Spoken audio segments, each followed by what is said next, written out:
لازم نخصص وقت منتظم نتكلم فيه ونحكي مع ولادنا بدون محاذير. ان شاء الله لو ساعة في الاسبوع حسب ظروف كل بيت، ساعة في الاسبوع في يوم محدد في توقيت معلوم، حاجة كده زي الورد الاسبوعي، خليها عادة.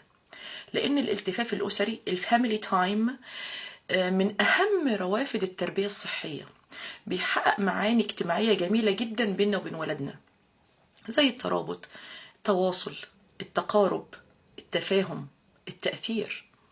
لازم نؤمن ان كل جيل له صفاته وله تحدياته، ولازم نؤمن ونتقبل فكرة انه جيل مختلف، ده واقع هما ملهمش ذنب فيه.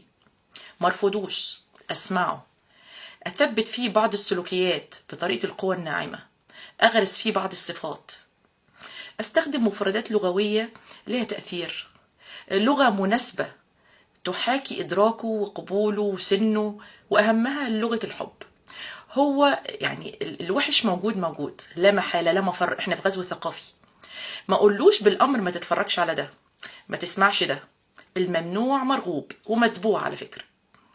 أنا أسمعه وأسمع منه، أسمعه الحلو ووريله الحلو، شيئا فشيئا يبدأ يدخل حياته كده لاين، ذوق جديد، وجهة نظر جديدة، رؤية جديدة.